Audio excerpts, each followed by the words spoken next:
So I'm Natalie. I'm with the Canadian Mental Health Association. Usually I work in Zone 7 or Region 7 in the Miramichi area, but during this time of COVID, we are all working provincially. So the Canadian Mental Health Association has been around since 1918, which is 102 years. I like to point out that the Canadian Mental Health Association has been around for 102 years, not me. I'm not quite that old yet.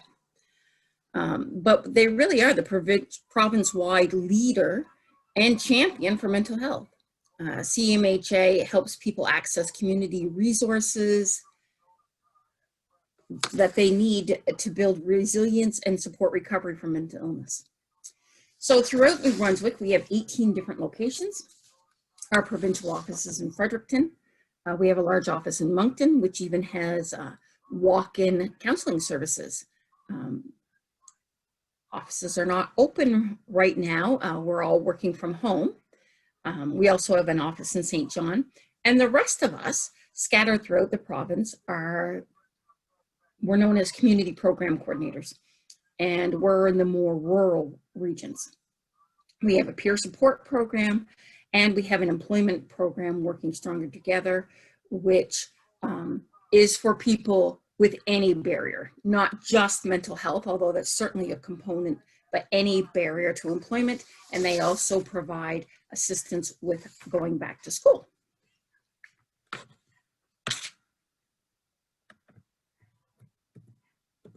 Okay, so now see, prime example, this is where we're going to need to have a little conversation. I'm going to ask you some questions, see if we know some answers, okay? What is the most common mental illness? I'm going to have to say depression.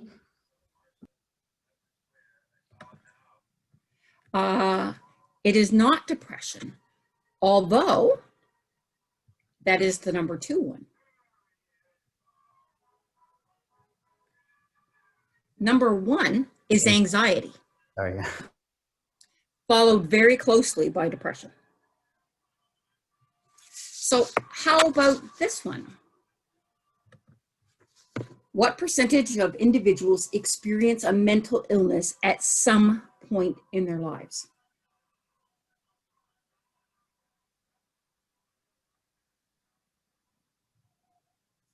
What do we think that one is? I'll guess like 60%. That is a very high number. And it seems like that would be appropriate. And I would say even more than that are affected by a mental illness, but it's actually 1 in 5, so 20%. Okay. But That's 5 good. and 5, Better. right, but 5 in 5 people do have mental health. Mm-hmm. So we don't all have mental illness, but we do all have mental health. Whether it's good or bad, we all have mental health. Mm-hmm. Does that make sense? Yes.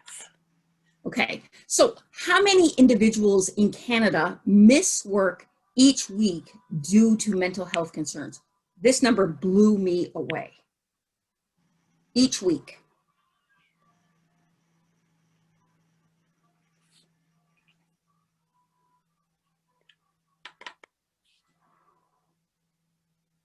Want to take a stab? I can't even imagine. I'm going to say 6 million. It's 500,000 every week miss work in Canada due to mental health concerns. Mm-hmm. And what percentage of medical visits are stress related?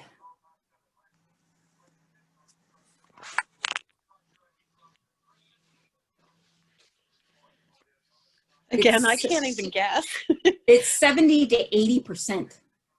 Wow. Yeah, it's very high. That's 70 to 80% of all medical visits? Yes. To doctors and hospitals or both? Yes.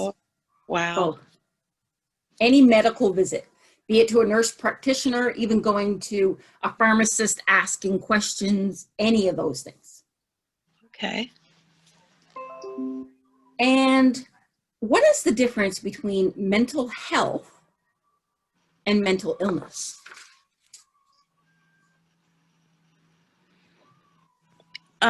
I would say mental health is when, it's everyone has mental health. So mental illness is when the mental health is ill or not well. Okay, so mental illness is a diagnosable illness, whereas every single one of us, you're right, have mental health. It may be good mental health and it may be poor mental health, but it's not a diagnosable mental illness. Because we can have a mental illness and still have good mental health. We can have a mental illness and have poor mental health. We're going to touch on that a little bit as we get going. So that's some pretty interesting facts, isn't it? Yeah. Okay. So what influences our mental health? It's things like resilience. And by resilience, it's kind of that bounce back factor. You know, we're able to come back from difficult situations. Work-life balance, a positive attitude, mindfulness, self-esteem, physical health, and coping strategies. So all of these things influence our mental health. So mental illness is a recognized, medically diagnosable illness that results in significant decrease of an individual's cognitive, affective, and relational abilities. So cognitive is our thinking. What is affective?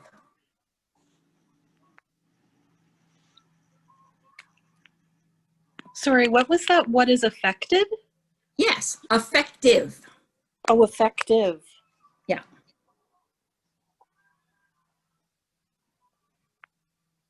And when we think about things, remember I said earlier when we were talking about the stats that almost 100% of people are affected by mental illness. Not that we all have mental illness, but when an illness is affective, it affects many areas of our lives, right? Yeah. And our relational abilities. We have a much more difficult time relating to anybody because we don't want to be around other people. So mental illness may affect the way we think about ourselves, the way we relate to others, how we interact with the world around us, thoughts, feelings, abilities, and behaviors. Mental illness really affects our entire being. Can we agree with that? Yes. You know, interestingly enough, we can have more than one mental illness at the same time.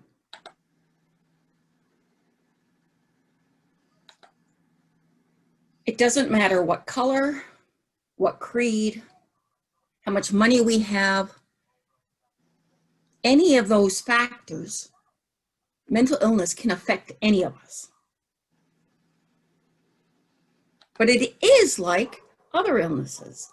For example, let's pick an illness. Let's go schizophrenia, okay? So schizophrenia on one hand, diabetes on the other. And we're thinking, well, what do they have in common with each other, right? Tell me, with diabetes, what do you need to do in order to be well? Stay away from sugar. Okay, so you need to eat properly. Yes. I was going to clarify that it's not just about sugar, but. Right. What else do we need to do? Do we need to take our meds? Yes. Yeah. Make Do sure we we're need to exercise? yes, Yes. proper sleep. Right. Can we lead very productive, good lives with diabetes if we eat well, we rest well, we exercise well, we take our meds properly? Can we go on and lead good lives? I believe so. Absolutely. So on the other hand, we have schizophrenia. What are some of the things we need to do in order to be well with schizophrenia?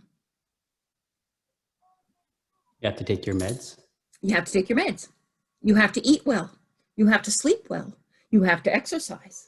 You have to do all the same things that you need to do for diabetes. And if you do all those things with schizophrenia, can you lead a good life? Yes, you can. Now, are there other factors? Absolutely. Are there other factors with diabetes? Absolutely. If I get sick, a fever with diabetes, what happens? My sugar spikes, right? If I get sick with schizophrenia, what happens? Well, my mental health declines. The difference, they're very similar, and yet the difference is with an illness like schizophrenia, not just schizophrenia, it could be anxiety, depression, bipolar, any of them, it affects my thinking. So when my thinking is compromised, it's more difficult. But I can go on and lead a rather fulfilling life, even with an illness such as schizophrenia. Now, it's not just about schizophrenia. Mental illness is much larger than just one illness. But I just want to point out, yes, it's a very severe illness, but so is diabetes. We're all on the same page? Yes. Perfect. So our mental illness tends to flare or become more in the forefront, I'll say, during times of stress and uncertainty. But we do still have periods where we're productive and times when we're unwell. Most often, mental illness affects people between the ages of 22 and 44 for females, much younger for males, usually mid-teens is when the onset starts. Okay, we're all in this together, right? Let's keep it going here. So factors which may increase or influence the risk of developing a mental illness. So things like a chemical imbalance, individual attributes and behaviors, substance misuse, social, cultural, and economic circumstances, traumatic life events, environmental factors, heredity, and other factors. So we have the biological factors, the social factors, the cultural factors, and experiential or life experiences. Mental illness is affected by many varied events. Say, for example, let's look at the traumatic life events. You've been involved in a horrific car crash. Maybe it took the life of somebody in the vehicle. Would that be enough if you had a genetic predisposition to develop a mental illness? This is your turn again.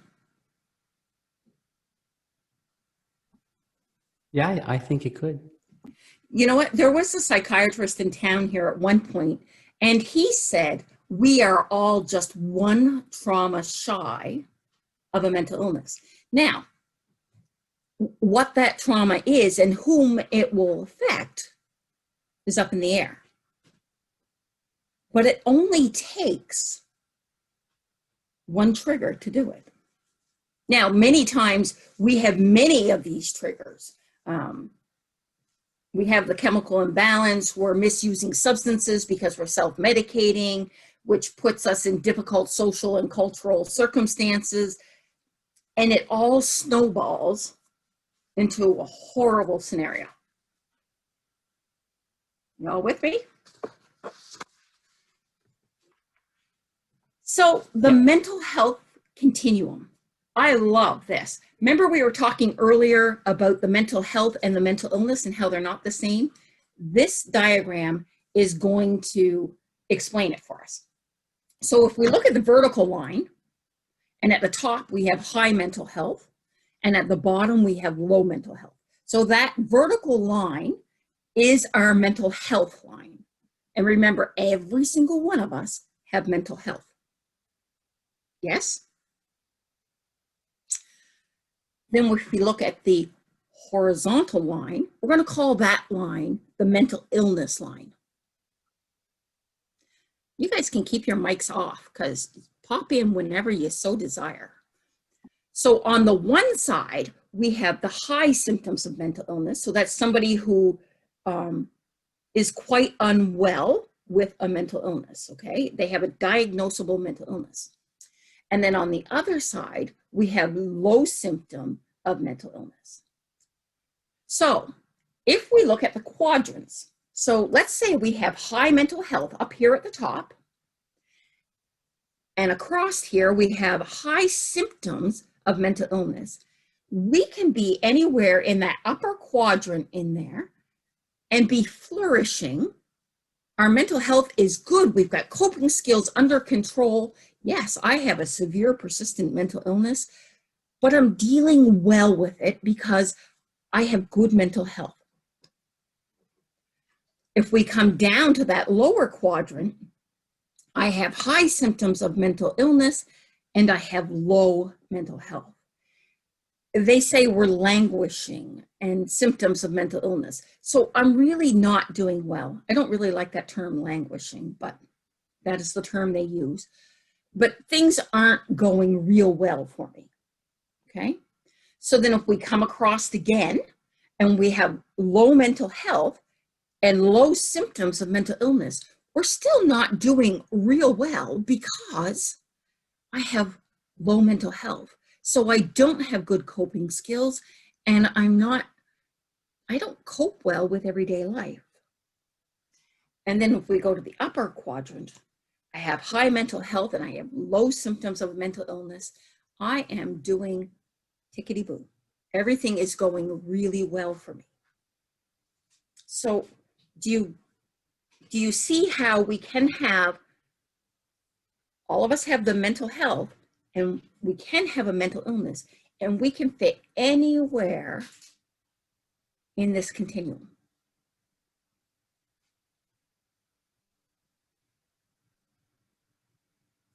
Is that making sense? Yeah.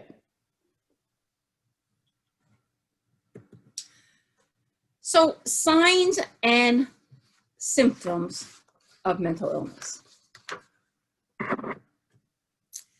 Feeling sad or down. Confused thinking, unable to concentrate.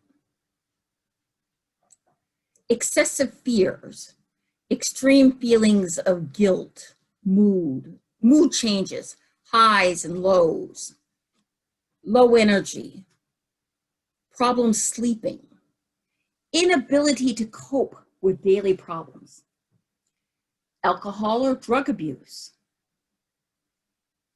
excessive anger, hostility or violence, and suicidal thinking. Now, I think it's important to note here, we can have some of these symptoms and not have a mental illness. Ever have a down day? Of course you do. You're human, right? Get a head cold, oh my goodness, I have confused thinking and I am unable to concentrate. So we can have some of these things and not have a mental illness. But when you start combining them together, we start to go, oh, there could be a problem here.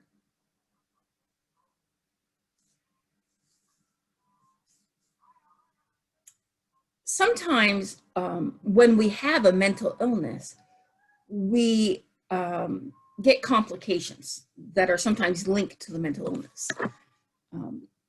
The unhappiness and decreased enjoyment in life, a weakened immune system, family conflicts, social isolation, missed work or school, or other problems related to work or school, poverty and homelessness, self-harm, harm to others, and increased risk-taking.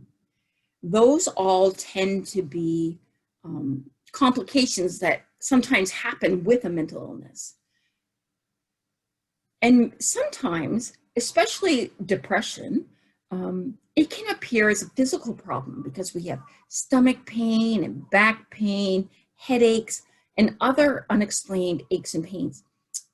Do you remember years ago, I don't know how old any of you are, but there was a commercial on and it said, "Depression hurts." And it showed a picture of, I don't know if it was a man or woman lying on a couch in physical pain. Mental illness often presents as physical. Am I the only one old enough to remember that commercial? I never seen it. It's probably on YouTube. Then I won't feel so old, just saying. Remember, not 102. Okay, good. So types of mental illness.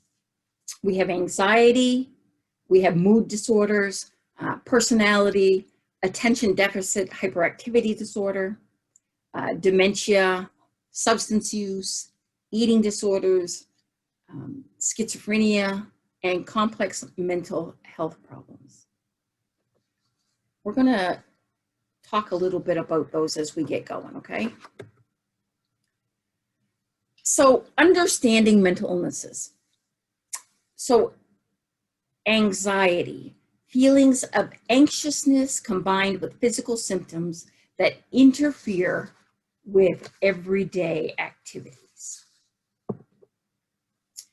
So types of anxiety, mental illnesses. So anxiety has many subcategories that go with it. So we have things like phobias, panic attacks, generalized anxiety, agoraphobia, and social anxiety. Those are all different types of anxiety. This next one that we look at used to be classified as anxiety as well, but now has its own category. So some mental illnesses are no longer classified as anxiety disorders, although anxiety or fear is a major part of the illnesses. And they are obsessive compulsive disorder and post-traumatic stress disorder. So they have their own categories now. And the more we learn about these different illnesses, and the mental health field is a vastly changing field, rapidly changing. And the more we learn, the more they can treat the individual illnesses. So illnesses affecting individuals' mood. So persistent changes in mood caused primarily by biochemical imbalances in the brain, which interfere with everyday activities. So we have major depressive disorder, bipolar disorder, seasonal affective disorder, or SAD, and postpartum depression. Have we heard of all of those?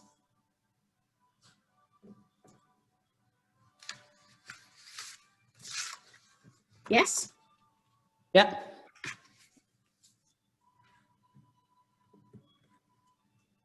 Schizophrenia. That's the big one that drives fear into people, isn't it? Schizophrenia involves the experience of hallucinations, delusions, and paranoia. Now, that is true. Schizophrenia is not the only illness that has hallucinations, delusions, and paranoia. Bipolar 1 also has that. There are 5 different types of bipolar, and you can see there are several different types of schizophrenia. So we have schizophrenia itself, schizophreniform, brief psychosis disorder, and schizoaffective disorder. Y'all know what schizophreniform is? Oh, this is the first time I've heard of it. Schizophreniform is a form of schizophrenia that lasts less than 6 months. To get a true diagnosis of schizophrenia, your symptoms have to last for 6 months or longer. So schizophreniform, it acts exactly like schizophrenia, but within 6 months it's gone. So it's a form of schizophrenia. Schizoaffective disorder, do you know what that one is?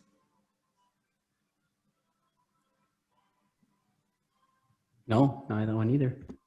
That is schizophrenia with a mood disorder combined.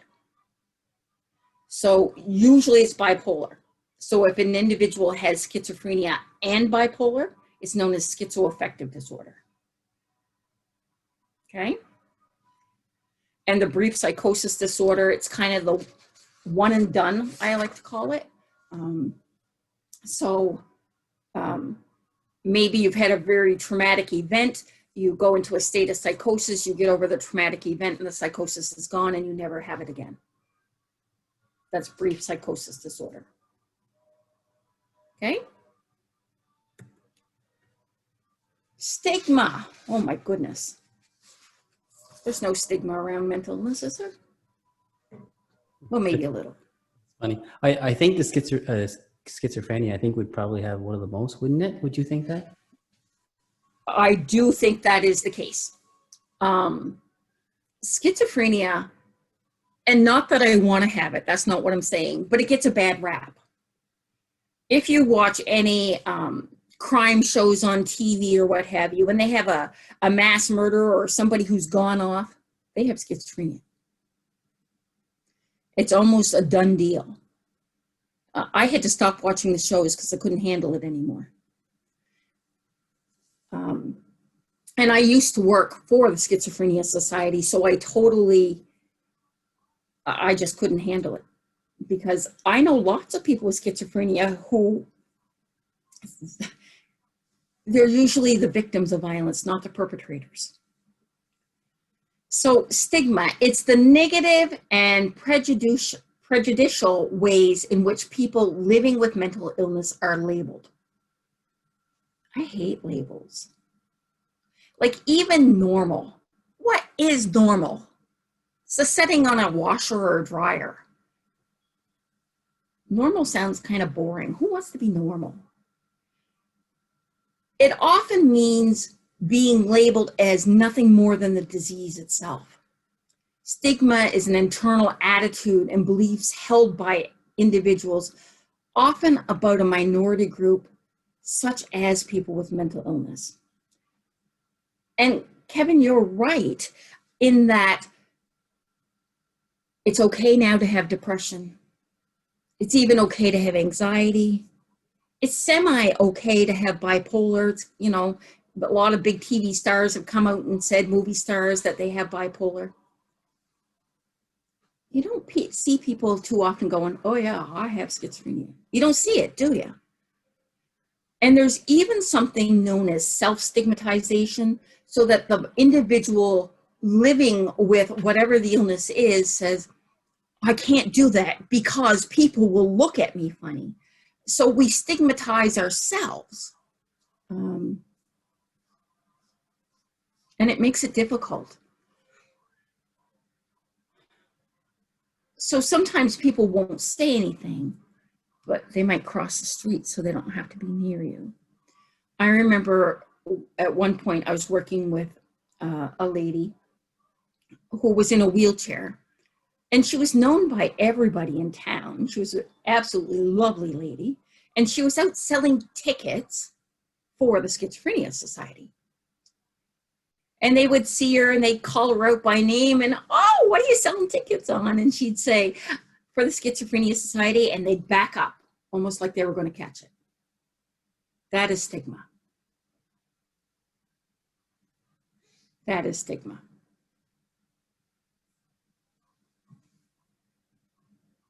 Did you know that nearly 49% of people who think they have been depressed or anxious have never seen the doctor about this problem? Now remember, 70 to 80% of all medical visits are stress related. That doesn't necessarily mean that the person who has gone to the doctor has gone because of stress. Oh yes, for sure, some have. But they go in with heart palpitations, or they think they're having a heart attack when it's a panic attack. It's that kind of stuff. Because if we thought it was just anxiety, we probably wouldn't go. That is stigma. So the stigma or discrimination associated with mental illness presents a significant barrier, not only to diagnosis and treatment, but also to community acceptance. Mental illness can be treated effectively, and normal is different for everyone. It's what is our norm, right? So the iceberg concept. So only 10% of the iceberg sits above the surface. And that's what we see. When we see the beautiful pictures of icebergs, which honestly look huge, all we see is the top 10%. Everything else is below sea level. You see that picture there? You guys are seeing my slides, right? Yes. Perfect. So you see how large the iceberg is underneath the water. So above the water, that's an individual's coping strategies or reactions to what's going on beneath the surface. So if we look at a person, let's say it's a person and they're treading water and all you see is the upper body, what are the legs doing beneath the water? They're kicking like mad, aren't they? We don't see what's going on beneath the surface. So below the water, symptoms, thoughts, and feelings related to a mental illness or mental health problems. Their life experiences. We don't see people's life experiences. All we see is how they're behaving. You with me? Yep. Perfect. Okay. So mental health, is recovery likely? Individuals with mental illnesses are not always continuously ill. We have good periods too. We have a couple of chats in here.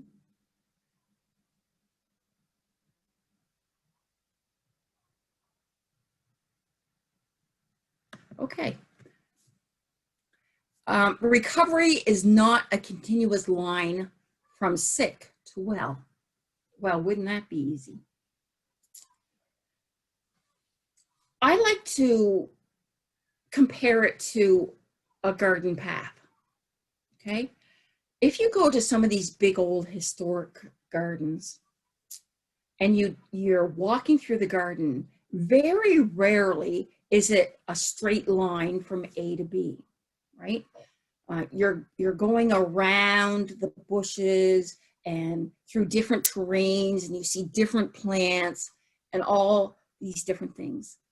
Or think about climbing a mountain. If a mountain was really smooth and easy to climb, well, it wouldn't be easy to climb if it was really smooth, would it? We'd have no place to put our feet. We'd be sliding back all the time.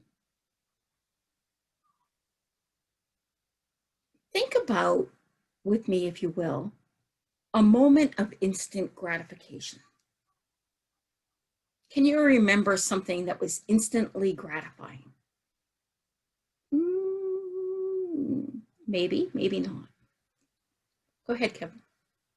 Maybe a race I did. After I completed a race, I felt really instantly gratified that I was able to accomplish it. Right. Did you learn much from it? Yeah, that wasn't as good a shape that, as that I thought it was. But the thing about instant gratification is it's over in a minute, and it was great and it was wonderful, but it was done. But the lessons that we learn through trials and tribulations are the things that stay with us for life. Those are our growing places where we learn life's lessons. Can we concur with that? We may not like trials and tribulations, but it's where we learn. Progression may be cyclical. You ever heard, take a step forward, two back, take a step forward. We move forward, we slide, we move forward, we slide. But the end result is we're continually moving forward.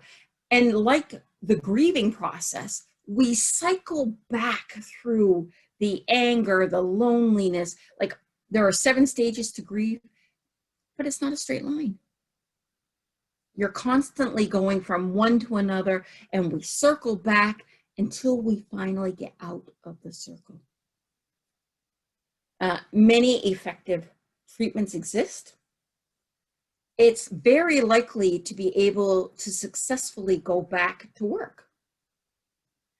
And it's crucial to have pre-planned support and accommodations available for return to work. This is always a tough one because it's up to the individual to disclose or not. But if you have a sympathetic employer and you have disclosed, should you become unwell, there are accommodations made for that. But if you haven't disclosed and you become unwell, they don't have to make accommodations for you. So that's an interesting thing to remember.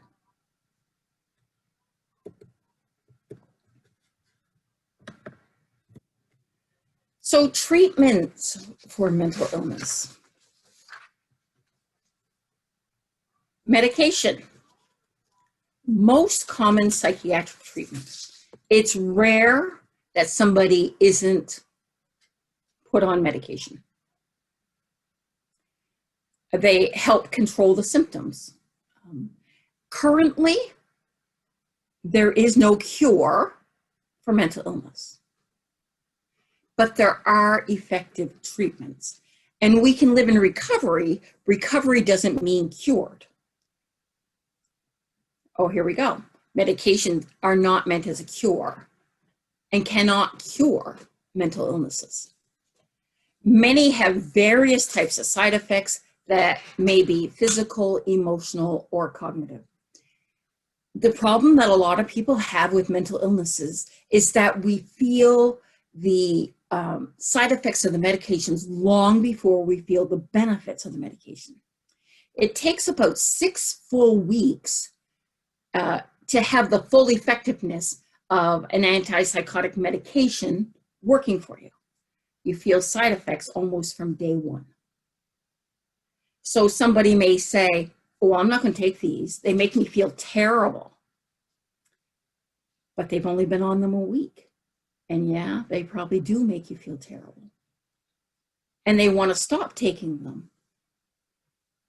It's always good to encourage them to try for at least the 6 weeks. Unless, of course, they are very severe side effects. So psychotherapy and counseling or talk therapy directly involves exploring thoughts, feelings, and behaviors. Education around mental illness helps to develop strategies and skills. And natural or alternative therapies, a combination of medication and psychosocial therapy is often necessary.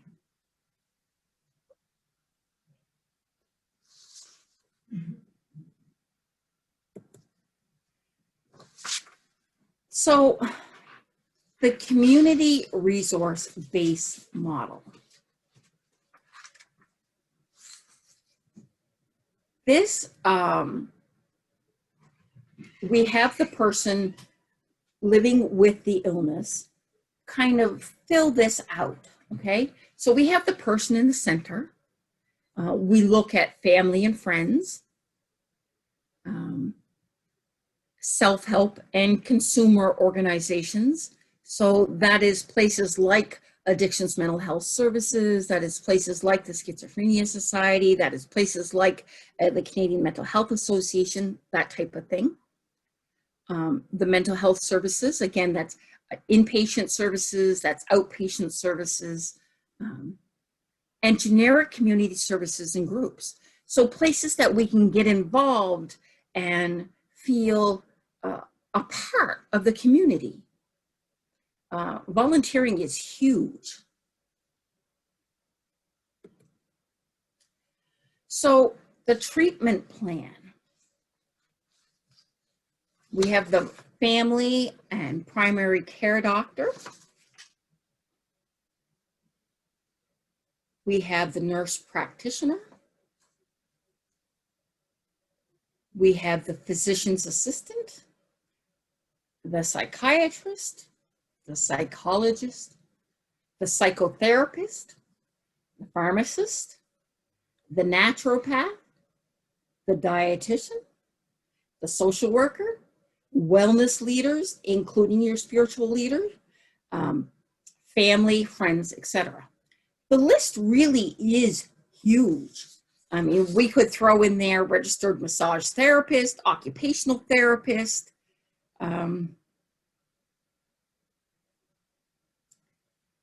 There are a lot of people that can help with the treatment team. And in a perfect world, I'm not suggesting we live in one of those, but in a perfect world, all of these people would work together for the individual's wellness. Wouldn't that be a lovely world? So your treatment plan. Stick to your treatment plan until consulting with a professional. And this is tough because sometimes we don't like what they're giving us to do. I never advise somebody stops taking meds until they've talked to their doctor. That they never stop with their counseling until they've talked to somebody. Always talk to somebody. Avoid alcohol and drug use. Unprescribed medications or street drugs and alcohol can mess with the prescribed medications that we've been given. Stay active. Don't make important decisions when your symptoms are severe. Determine your priorities. What is important to you? Pay attention to warning signs. And there are lots of warning signs. And if you ever want to know what warning signs are, online through the Schizophrenia Society of Canada, through the program Strengthening Families Together, it gives a list of warning signs. It's very comprehensive and very good. Develop a crisis plan. Get routine medical care. Get help when you need it. There is absolutely no shame in saying, I need help. Self-care. Oh my goodness. That is so vital. Learn about your mental illness. Find support and stay connected with family and friends. It's so easy to shut yourself off, but don't do that. So, building mental wellness. We need to manage stress. We need to exercise regularly. We need a healthy diet.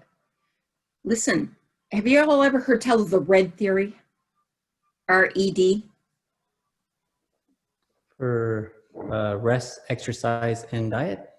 Correct. That is vital for all health, be it physical or mental. I push the red theory regularly. So your healthy diet, improve self-esteem, adapt to changes. Change is a fact of life. Change is going to happen. Deal with your emotions. Find inner peace, however that works for you. Get enough sleep. Relaxation. Time management. Build positive relationships. Develop a strong support network. Give and receive compliments. Oh my goodness. Not sure why that is so difficult to receive compliments. Does anybody else struggle with that?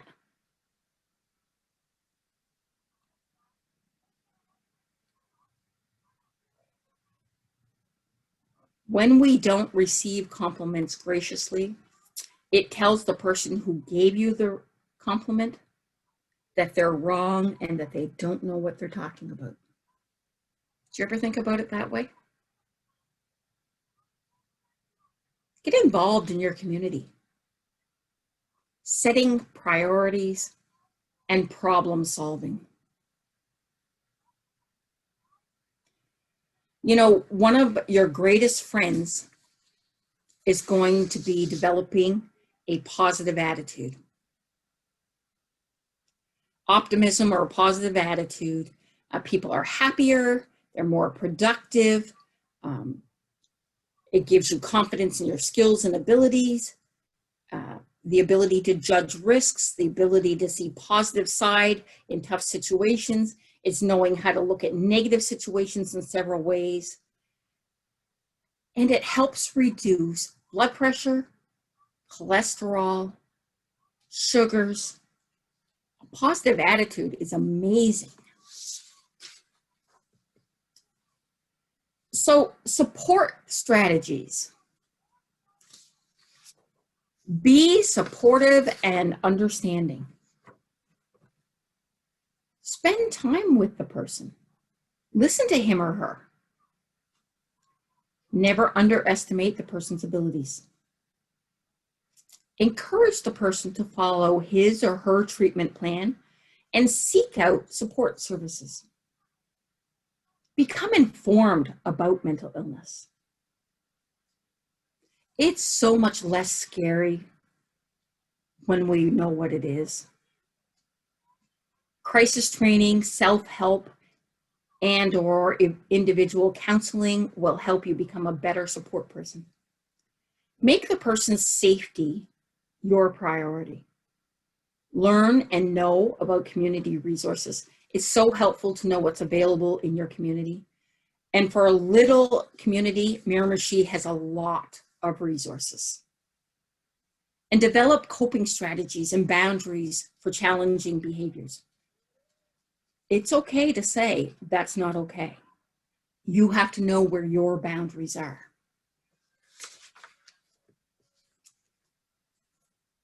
If you suspect that you're experiencing a mental health concern, what can you do? Well, make an appointment with your family doctor. Self-refer or make an appointment with a mental health clinic. I say if you're expecting it, don't call and make an appointment. Go to Addictions Mental Health Services up on the 3rd floor and ask to see an intake worker. In a crisis situation, present yourself at the emergency room at your closest hospital. Call a crisis line and talk to people you trust. So community resources for mental health, we have the doctor, the counselor, the professional, spiritual leader or mentor, family and friends, telecare or 811, local addictions mental health clinic, the CHIMO helpline, and the kids help phone.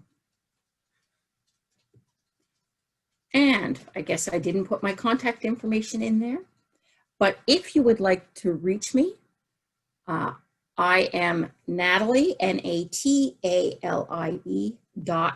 Thibault, Thibeau, hyphen rector, rector, @gnb.ca.